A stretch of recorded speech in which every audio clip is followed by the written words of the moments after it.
Hi folks, David Waring here again with InformedTrades.com and today's lesson of the day. In our last lesson we continued our discussion on the Japanese yen with a look at what happened after the Japanese asset price bubble burst in the early 1990s and how this still affects the value of the yen today. In today's lesson we're going to wrap up our discussion on the yen with a look at Bank of Japan intervention and other fundamental factors which move the currency. So let's get started.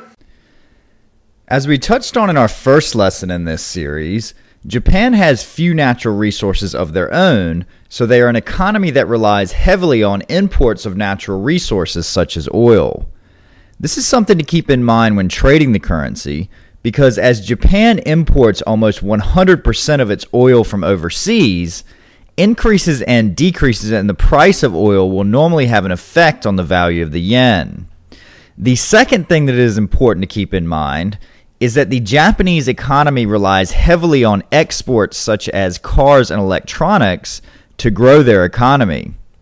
As a result of this, the value of the Japanese currency is even more important of a factor in their economic growth than for countries which do not rely so heavily on exports to drive their domestic growth. As we learned about in our lessons on trade flows, a stronger yen automatically means that Japanese goods and services become more expensive for overseas consumers, which will hurt Japanese exports.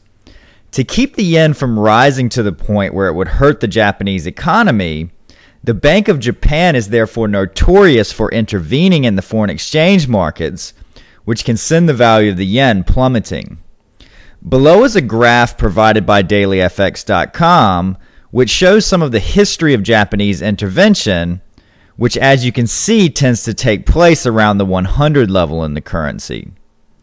As the Bank of Japan has been so effective with intervention in the past, it has gotten to the point now where all they need to do is talk of intervention, something called verbal intervention, to send the yen-based pairs rocketing higher. As with all the currency pairs we are studying, there are many economic indicators which affect the value of the yen that we could spend much time discussing.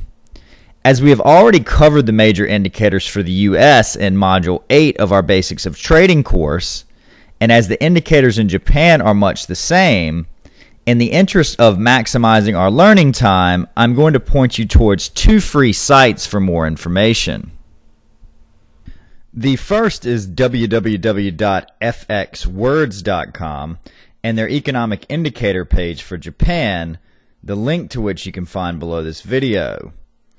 As you can see here, they provide not only the definition of the indicator by clicking on the link, but also the relative importance of the indicator to the market indicated by the stars, the time that it's normally released, as well as links where you can go to find out more information.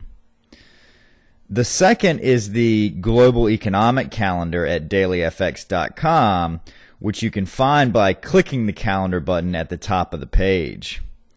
As you can see here, they also provide all the relevant economic data for Japan, which is released that day by date and time, the relative importance to the market, the forecast, the previous number, and the actual number after it comes out. You can also click on the link for any of the indicators for a definition, relevance indicated by stars, and links for more information there. Okay, so that's our lesson for today, and that wraps up our series on the yen. In our next lesson, we're going to start a new series on trading the British pound, so we hope to see you in that lesson.